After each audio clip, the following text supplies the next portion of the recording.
Hey, hello everyone. Welcome to this third installment of JURIST's 30th anniversary webinar series. I'm glad to have you all here. We are joined today by Professor Ken Harper, who's going to be talking about media and atrocity coverage, the role and importance of the media to tell this story. And I'll just briefly introduce Professor Harper before handing things over to him. Ken Harper is an associate professor at Syracuse University's Newhouse School, where he directs the Multimedia, Photography, and Design Master's Program and founded the Newhouse Center for Global Engagement. Before teaching, he spent nearly 2 decades as an award-winning photojournalist and interactive producer at Rocky Mountain News, MSNBC.com, and his own agency, Ironclad Images. Ken's work focuses on preparing students for the realities of global journalism. His collaborative projects have ranged from symposia on the Syrian conflict to digital health monitoring tools developed during the 2014 Ebola outbreak for the Liberian government. Most recently, he created Silenced, a series honoring more than 2,500 journalists killed worldwide through a memorial wall and workshops that address the physical and emotional demands of reporting from high stakes environments. All right, and I will turn things over to you, Ken. Thank you so much. I really appreciate you having me and everyone at Juris News and everybody that's out there. I'm going to have some things to say. I got a little presentation here, but as if you have thoughts, you want to push back against anything, pipe up. I'm a fan of being informal and uh, and just being human about everything while we still have control here until the machines take over. So don't think twice about having it push some interactivity here as I get going. So I'm going to go ahead and share my screen, everybody. We will have some audio as a part of this, especially to start out here. Here we go. And can everybody see this screen right now? We see Ken Harper has started screen sharing. Double Uh-huh. click to enter full screen mode, Interesting. but I don't see whatever you're actually trying to share. Interesting. Okay, hold on a second. Screen sharing. All right, Oh, hold on we a second. we just saw Yep. it for a brief moment. Okay. All right. And Let's see here. I will do keynote sharing. Yes. Okay. So you guys see this screen, yeah? Yes. Okay. Let me make sure this is set up properly. Break that. No, no, no, no. Okay.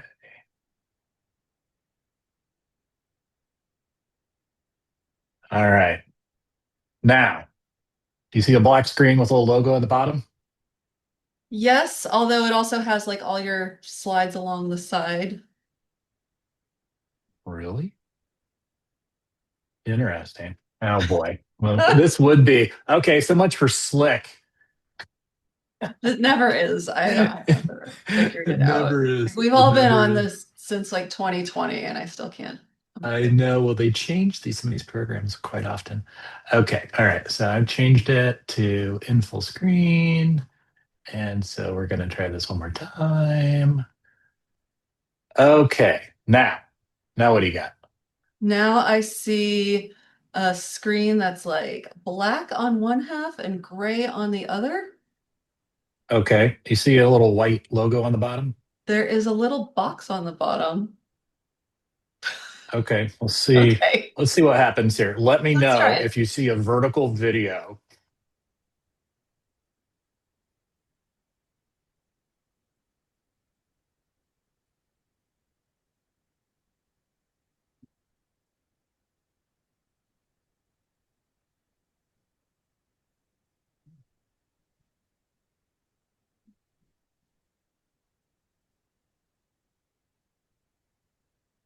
We see no video.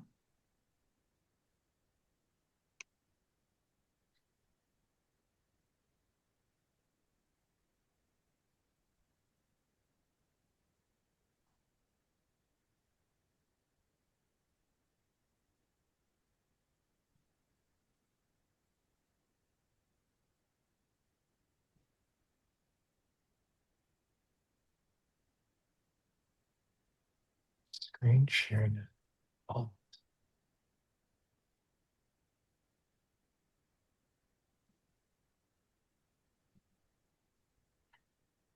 All right, we're having real problems here, y'all. It is not sharing my screen, which is a real problem.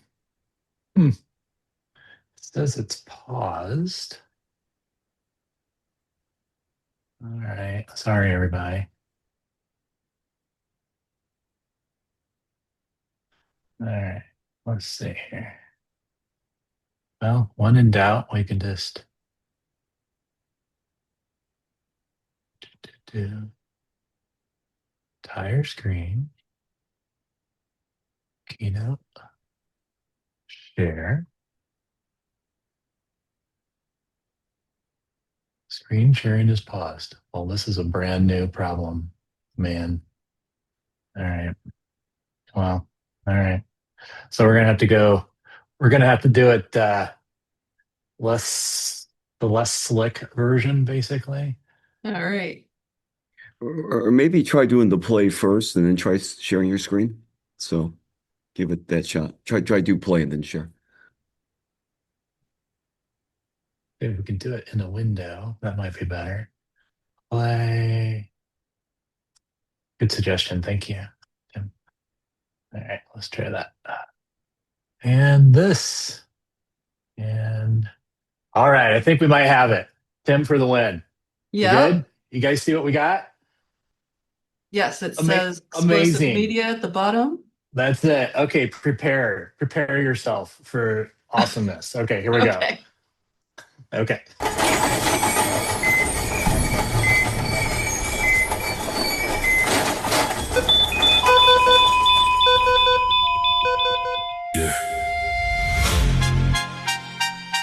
Yeah. Keep that same energy. You ain't nothing but a fraud. Yo, call him what he is. Liar!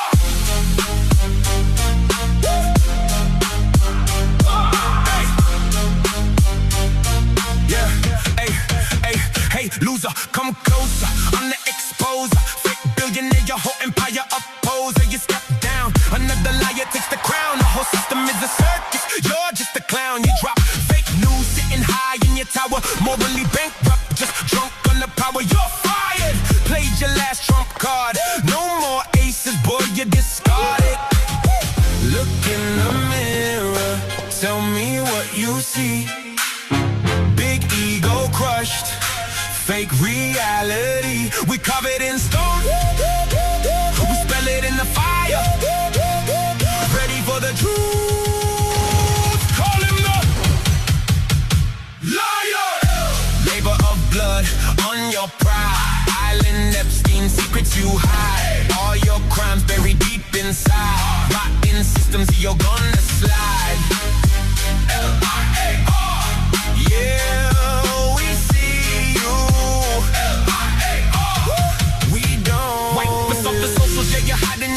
Trying to silence every voice you don't wanna hear. From the MJ to Diana, yeah, we see how it goes. The system buries light, but the shadow always shows. Illuminati, watch blood and the perjury. You lie, but the mission, it's Epstein fury. Yeah, round fool, yeah, the records are proof. Now we expose it all, this is April truth. Look in the mirror, tell me what you see. Big ego crushed. Fake reality, we carve it in stone. We spell it in the fire. Ready for the truth. Call him the liar. Labor of blood on your pride. All your crimes buried deep inside. Rotten systems, you're gonna slide. Hide, hide. L-I-A-R.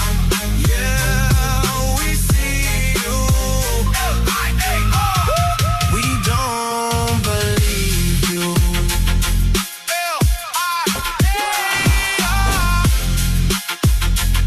13%, that's a failing grade.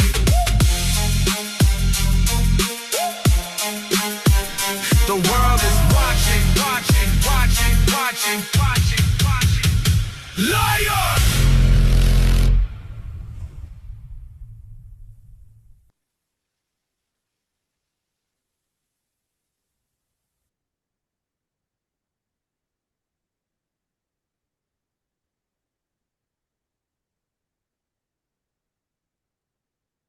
Welcome, everybody. Appreciate you guys working out with me here with all the technical problems. Tim, again, for the win. Thanks again. Appreciate it. So, media atrocity in the age of slopaganda. Again, I'm Ken Harper from Syracuse University, and we're going to kind of talk about how things have evolved when it comes to media and seeking justice.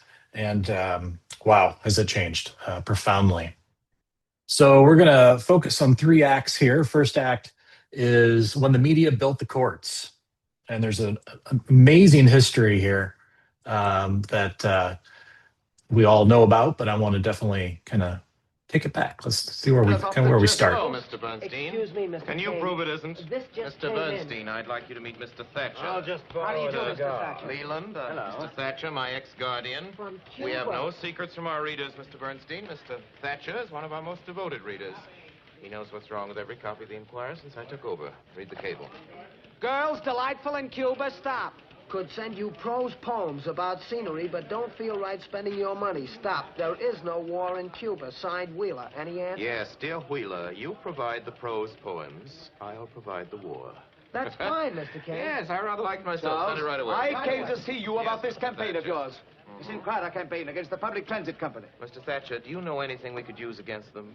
Still the college boy, aren't you? Oh, no, Mr. Thatcher. I was expelled from college. A lot of colleges, you remember. I remember. Citizen Kane,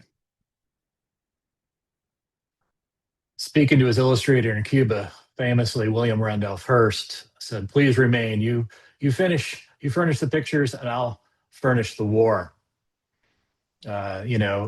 Certainly large publications and media houses have had a significant influence throughout history on public opinion, and really introduced us to how we can be manipulated through mass media. And this instance with Mr. Hearst is a famous example. Interestingly enough, the Hearst Awards are one of the most prestigious college awards you can get in journalism. And I'm not sure how that works out, but I guess it's mostly around money. So in 1898, Hearst fabricates Cuban media atrocities. And then we're talking about starting wars and moving on in how this is dramatized in the 1941 publication, or movie rather, that some consider the best movie of all time, which I'm not so sure about. And things have changed a little bit now with a laptop, and you can garnish millions and millions of viewers without much money. You just need a really good idea. So what Mr. Hearst was working with 2 wire services, 28 newspapers, decades to build, narrative control as old as mass media. Now we kind of move on to this idea where the press and the mainstream media still has immense public sway over opinion, in the special court for Sierra Leone. Famously, from 1989 to 2003, Sierra Leone and Liberia were in the midst of a civil war, and it engulfed the whole region, where the United States played a key role. Over 200,000 killed, mostly civilians. I've been in a lot of these locations, and it's really profound to see what people have gone through and the resilience of folks and their disgust of war and conflict. Unfortunately, this peace deal still left a lot of people in power. Former warlords were running the journalism department at the University of Liberia. Senator Prince Johnson, was elected many times as a representative from his district, responsible for the execution and eating of President Doe live on television. And yet, through all this, it did come to a close. And so in 2003, 1999, Sierra Leone war came to a technical close. In 2003, the agreement to end the war in Liberia was reached. In 2002, David Crane was was appointed as the founding chief prosecutor by Kofi Annan. And that was a big deal. And the first thing he did, famously, is set out to pressure through public opinion justice. And international media really mattered. A lot of the money and funding for governments came through public affairs and public opinion. And from the get-go, we created the first outreach program to be able to create this international tribunal. I personally traveled to many counties in Sierra Leone, town hall meetings, using all means of media to outreach to community leaders and holding public discussions. And this was a thought from the very beginning of how you could leverage mainstream media to be able to create a public discourse and public will to be able to prosecute all those folks that were responsible for this. In 2017, I was lucky enough to be able to co-teach a course with David called Media and Atrocities, where we were doing our best to educate the next generation of journalists and people in public diplomacy and law on how to work with the media. And it was a fantastic class. We had a great time, really, just having them around for sure. The ultimate atrocity in my mind is that victims of atrocity disappear in the sands of time without accountability, as if they never existed. Quote from a more recent article there. And I think that from David, that's 100% true. And it's still true. But some things have changed. Back then, without press coverage, there is no public pressure. Without the pressure, there's no public will, political will. Without political will, there's no court. And I think Dave was able to craft that pressure through a lot of media, a lot of use of mainstream media. And that's changed, I think, pretty famously. We've seen that mainstream media is certainly different. I know a little bit about Liberia. I've been going to Liberia since 2008, working with the media there. And one of my favorite sayings, I'm spending a lot of time with the journalists, is small, small. And essentially, with everything they've gone through, all that's how they move forward. Say, how you doing? They say, small, small. Said, it's a good lesson. And communications certainly is taking a hit. Through the Civil War, that was really a problem because it was co-opted by the rich and powerful, and that didn't change so much inside the country of Liberia afterwards. But they were working really hard to make those changes. And it wasn't because the journalists weren't brave, it's because the press had been captured. And I think we're seeing a lot of more of that in our own country here with mergers and acquisitions and reaction to public opinion about wars, including in Gaza. So in 2008, I started going. In 2011, we had a very long form media training program where a bunch of students, professors went to work with the local media on techniques and try and just give people the skill sets to be able to tell their own stories. Certainly myself as a white dude from Indiana, I'm not going to know much about Liberia ever, no matter how hard I try. I probably know more than most folks that aren't from Liberia, but it was great. We got to work with some amazing people, and the media was coming out of a real dark age. Quincy T here, who was on the microphone, is a famous comedian there, and he told me a story about how he always used to make fun of Charles Taylor. And one day, Charles Taylor sent his henchmen in to bring him to their presidential house, and he thought he was going to die for sure. And oddly enough, Charles Taylor thought he was very funny, but he saw his whole life flash before his eyes, and that's how he operated, with impunity. Him and his son Chucky worked with local journalists. These guys were amazing. They all worked at individual newspapers, and on Friday nights, they went to a shared room that they rented and they taught each other whatever they learned at their own newspapers during the week. Because they grew up as young children in the Civil War, and they knew what that meant. And it was tough. And our graduate students were able to work with these amazing people, like Tom Kamara, publisher of the New Democrat. After working with the director of the journalism program, Joe Mulba, who was the information minister for Charles Taylor, he took a job as the head of journalism for the University of Liberia, which after speaking with Tom Kamara here, he's like, yeah, that's not great. He used to come and kill our journalists and burn down our newspapers, and now he's in charge of the journalism program. So needless to say, they didn't have a lot of credibility, but they were working on it every day. And the Liberians are fantastic, brilliant folks with a beautiful culture, people of deep faith. And this is a really great example, actually. In Monrovia, they have this famous chalkboard where they put out the news every day where people can't afford to buy anything. And people that aren't able to read because they have a low literacy rate historically, they would come and they'd come with a friend that would read, and they would read the board out loud, the news of the day. And then they would debate about what to do about their future. Tenacious, like not stopping, not letting go the hope of democracy and the power of journalism.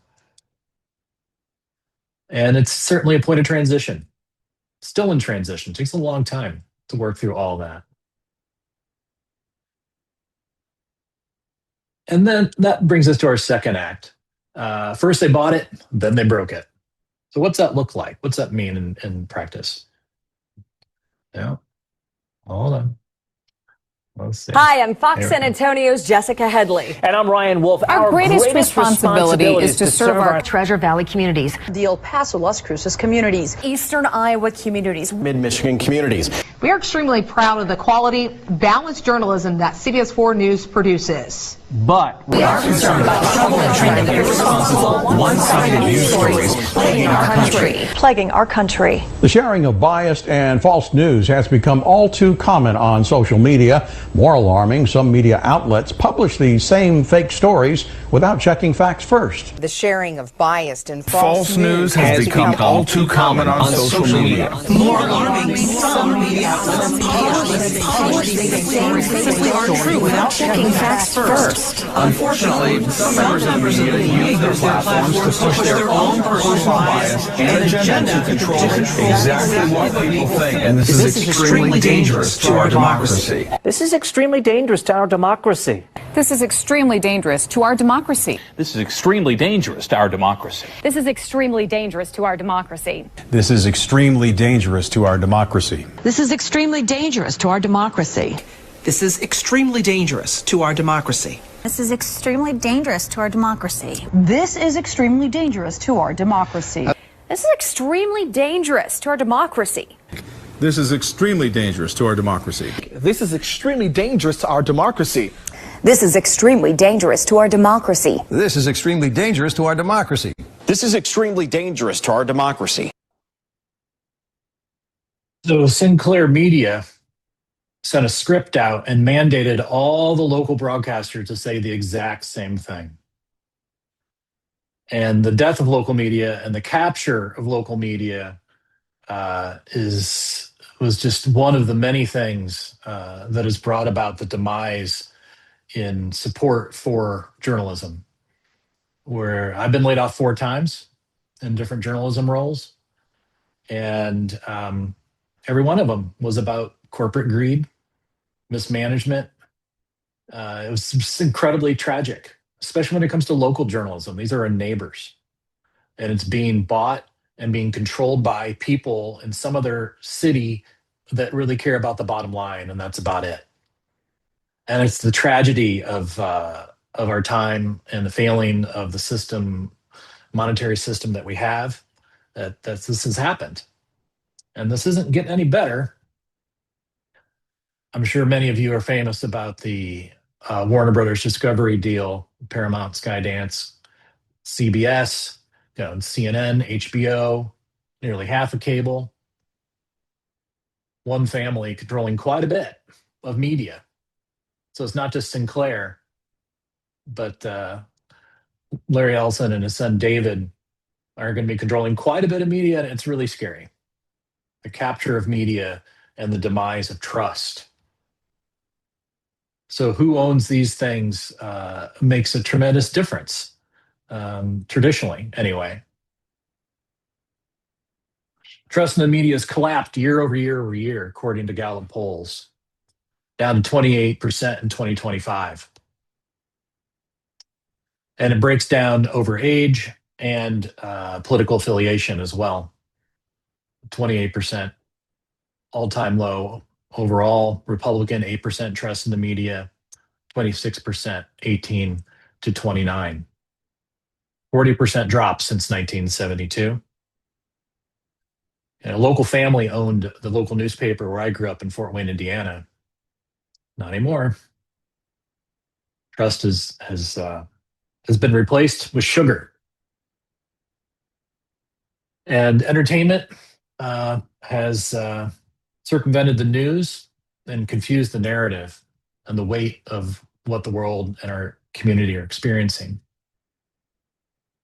Jon Stewart, I'm a big fan. I love Jon Stewart. He's brilliant.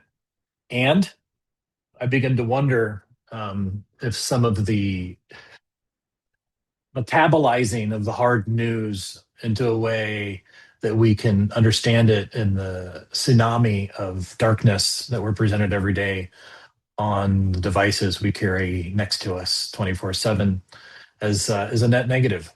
I'm not sure. But seems like if it isn't funny, it doesn't reach scale. A spoonful of sugar just might be just rotting everything. And it doesn't, and it's happened over decades. And I've been a part of that entire scene myself, a consumer. Glenn Beck is another personality, certainly very different. I listen to him every morning, actually, to get a sense of what people who aren't from my bubble are saying about the world and current events. And famously, his tagline for Blaze Media and his show is the fusion of entertainment and enlightenment. And he's the lighter side of the Mark Levine kind of dynamic. And that lightheartedness of talking about very hard things has really softened the edges. And it leads us to kind of where we've come when it comes to AI and our ability to create media around issues of genocide and war and suffering, brain rot. If nothing is serious and everything is a meme, what do we do next? What's a generation do to understand what's serious anymore? I have a good friend I had in high school. He's very MAGA. He's a good guy. Has a lot of guns, lives in Texas. He's like the stereotype, basically. Dan McDonald, he's a good guy. And he would help anybody in front of him. And I texted him after one of the recent public statements about the annihilation of the culture of Iran and wanted to get his take on it. And he sent me a picture from his wall of a hologram of Donald Trump. And when you look at it straight on, it's Donald Trump, very muscular, kind of formal, muscular. You look at it from the side, he's got a crown on and kingly robes. You look at it from the other side, he's pointing a gun at you with a big barrel. It's this memification, nothing is serious. And I think it's a real problem. So if we think about the most recent killing of those poor squirrel girls with this ordnance Tomahawk missile and the White House saying that Iran bombed itself, what kind of media was being produced at that time?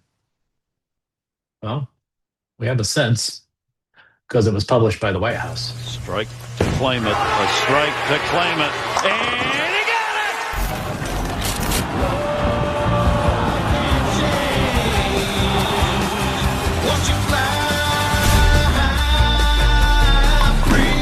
Here comes the heat from the USA. Boom! Pins down. What a strike!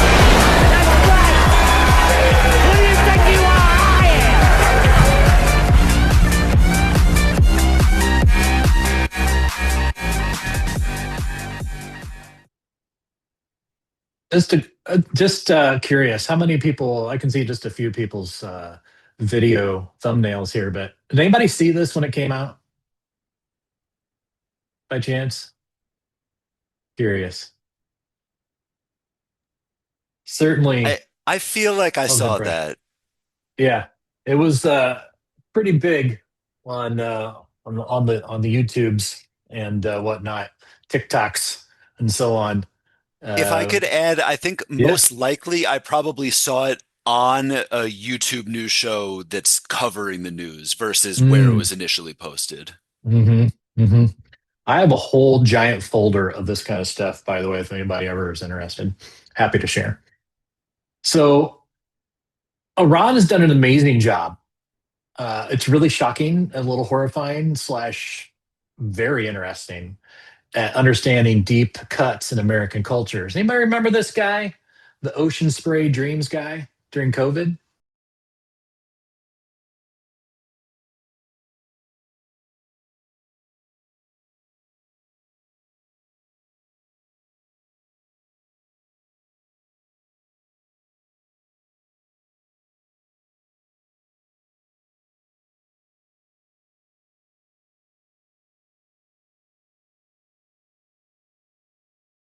During COVID 2020, we were all pretty bummed out. This guy was awesome. I love this guy.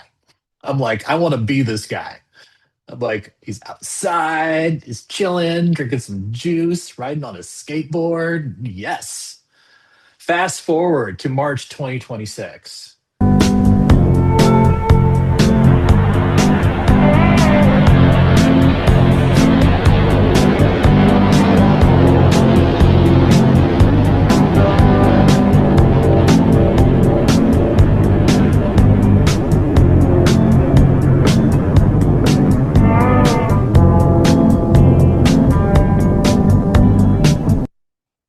Ron, wow, got some deep cuts. I mean, their social media. Yeah, go ahead.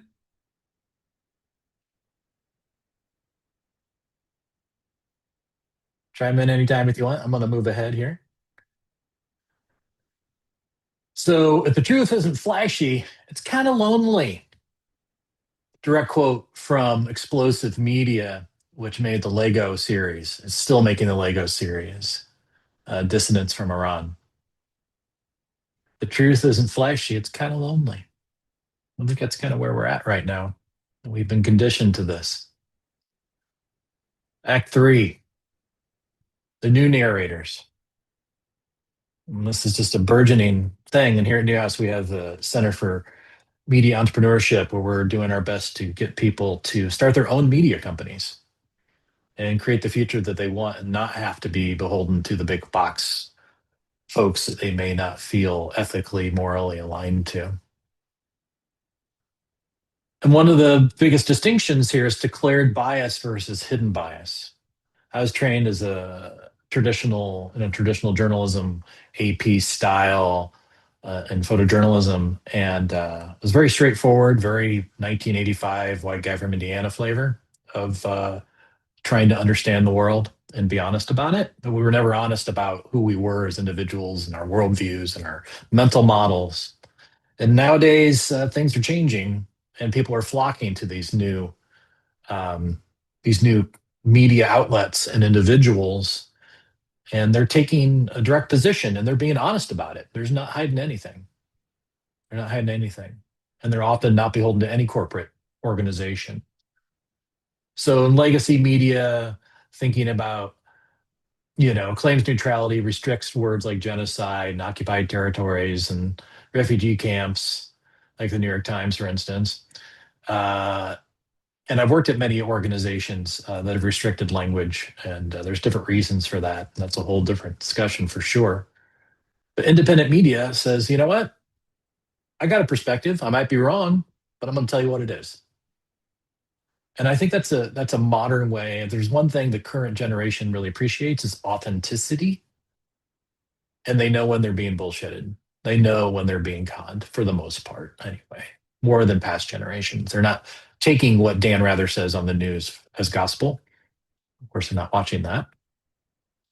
And there's different startups like Dropsite News, Channel 5 with Andrew Callahan, Grist reporting on the environment from a very specific perspective, but being honest about it. I mean, there's no hiding it.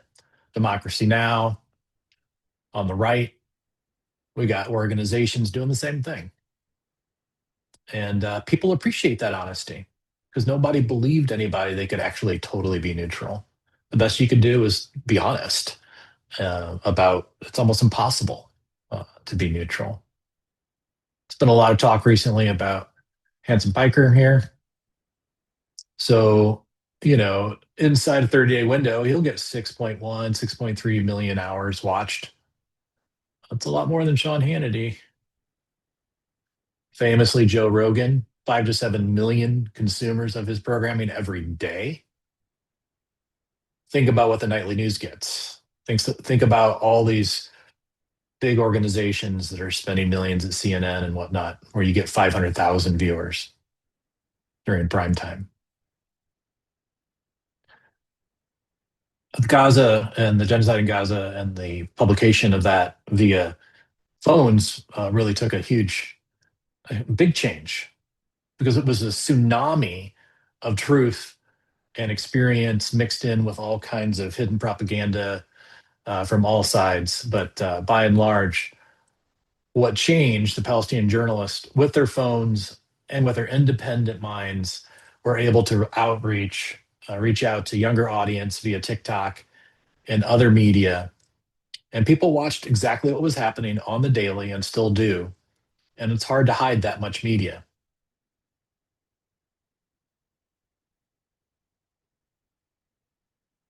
So Ibrahim here, during the first week, lost 11 of his family members and kept reporting. Anas, who was killed just in August, famously, kept reporting, even though most of his family was wiped out. And this has had an effect.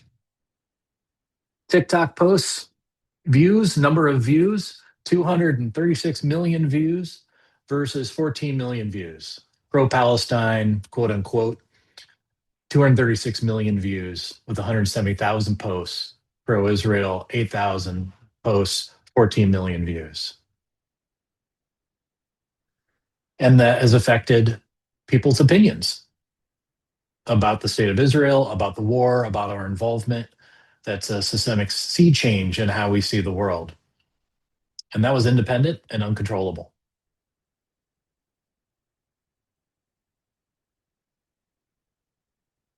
Gaza has proven to be the most deadly war in history for journalists, with Israel killing 213 journalists just since 2023.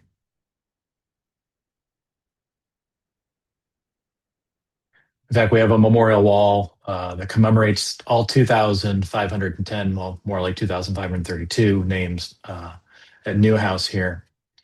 And we're planning on traveling around to different journalism schools to do risk prevention and trauma-informed reporting to help journalists in the field and independent journalists as professionals take care of themselves, take care of their peers, and treat people with respect and care that have been traumatized by the world. But it's way too many names, way too many names. So in closing, a pipeline has been broken, but the need hasn't. More fragile, for sure, easily contaminated, but it exists.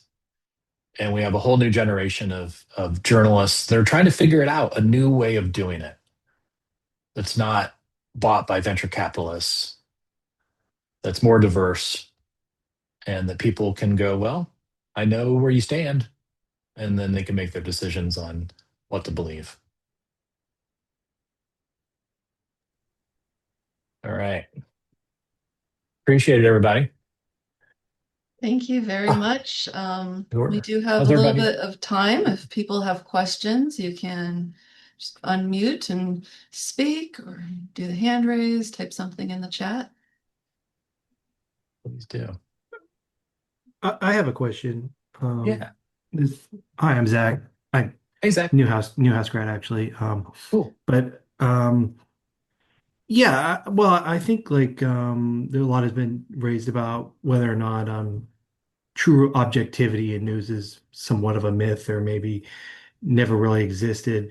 And we've seen the rise of a lot of, you know, outlet, like you point out, outlets that have a perspective. But do you think that that contributes to the fragmentation or the polarization of public opinion in the sense that people are then only listening to the perspectives that they already agree with, and they're not going out and seeking that alternative viewpoint, like you going to, listen to Glenn Beck, and that perhaps with the downfall of the legacy media or media that used to, point for that objectivity, maybe that's crumbled due to the fact of the consolidation and not necessarily the fact that there isn't some need for media that does seek to be objective or seek to tell both sides? Yeah, no, it's a complicated one for sure. I think it's taken decades for us to get here.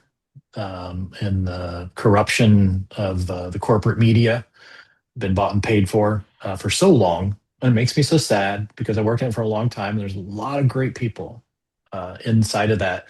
I think it's a systemic problem, and it's going to take a long time for people to earn respect back. And I think the best, like the organizations that I showed, by and large,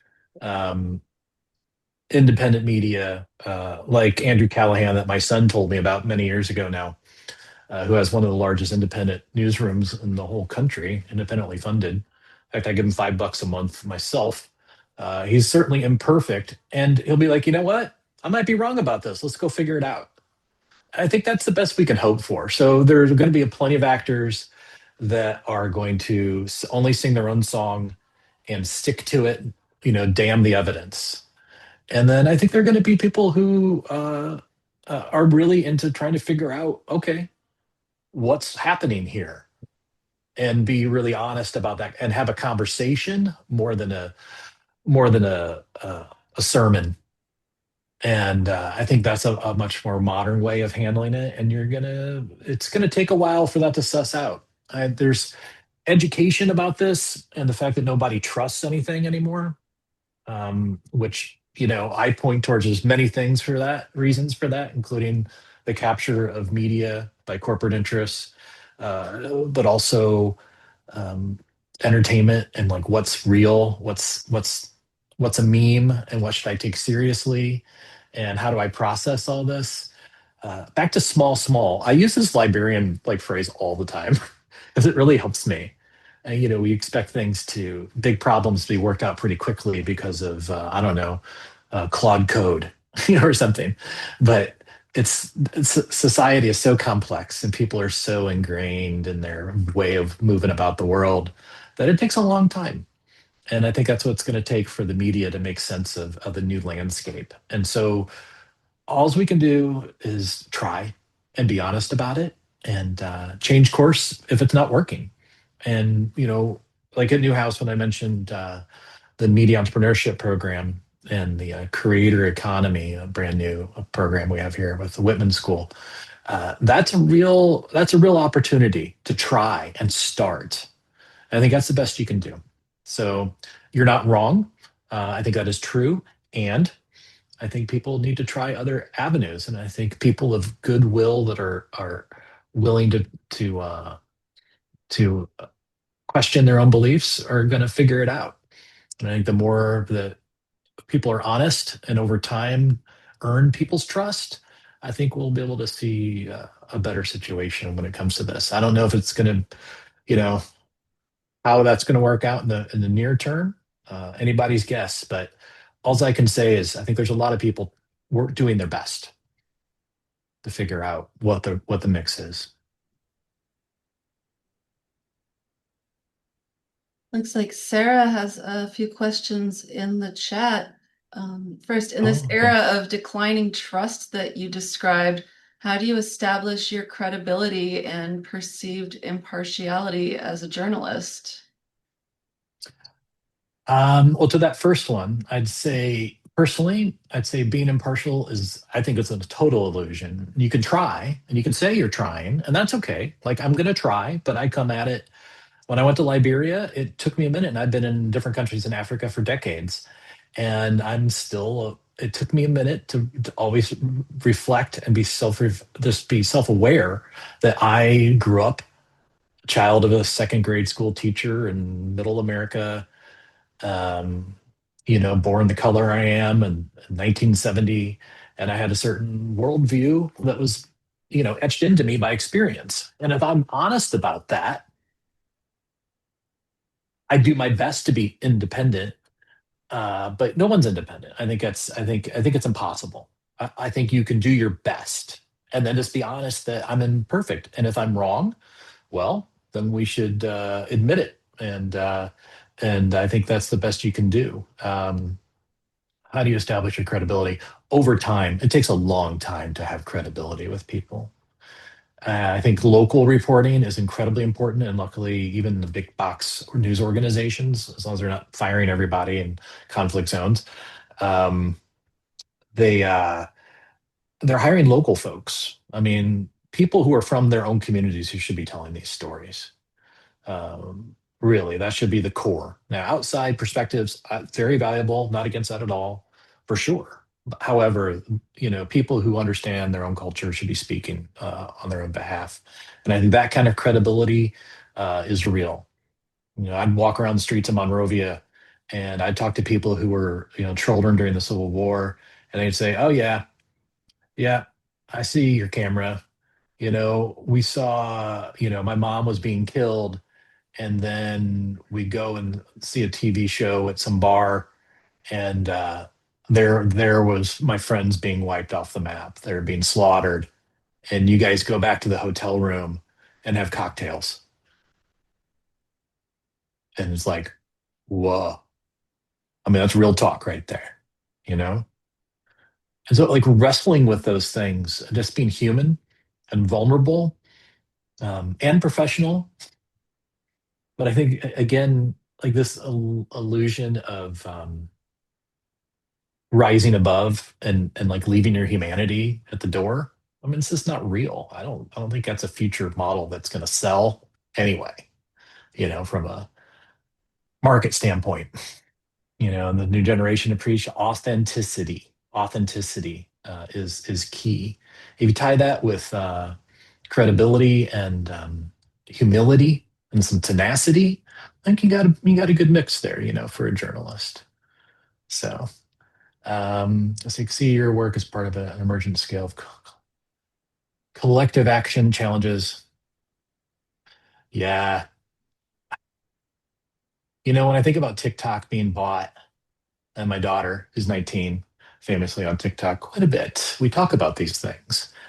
And people in that age bracket are a lot more savvy than you know, and they notice when voices are being squashed. A lot of people are paying attention. And I think I think the market hasn't come to grips with that quite yet. So it's certainly state-led investigations. I mean, New York Times and they're really great after a horrible atrocity. I think the killing of Shireen Abu Akleh and Janine. They did some great investigative work on that, and certainly can be used in future prosecutions if they don't, put people in prison for being on leading those investigations, take away their money and everything else. It's really tough stuff. Thirdly, sorry, in your view, do current digital infrastructures enforce global? Yeah, for sure. Yeah, the infrastructures reinforce global inequalities. Yes. Mother nature, or necessity is the mother of all inventions, right? If we look at the United States pulling away from aid in Africa all of a sudden, and all the death that's caused from people not being able to get their treatments and so on, people are figuring it out. I talk to people daily, and a lot of people it doesn't mean there's not suffering, doesn't mean it was a horrible idea. It was a horrible idea. But when you have to figure out how to do your own thing, a lot of people do.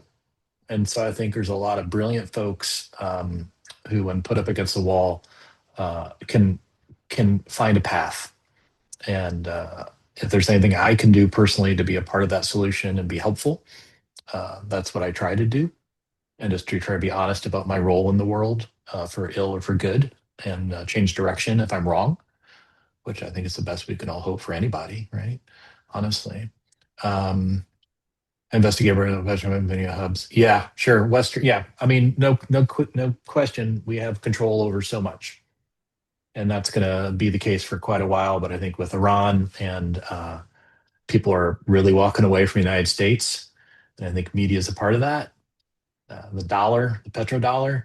I mean, there's so many things that are changing, and it's hard to see where this is going. And I think media is a big part of that. So I think locally based solutions is a cornerstone for change. And I'm thankful to be a part of any of that that I'm invited to.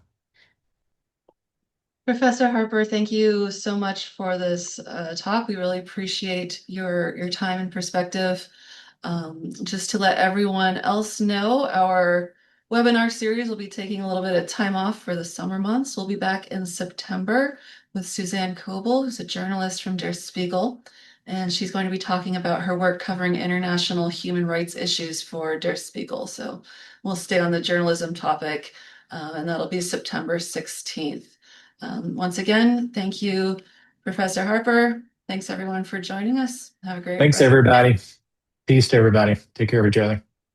Thank you.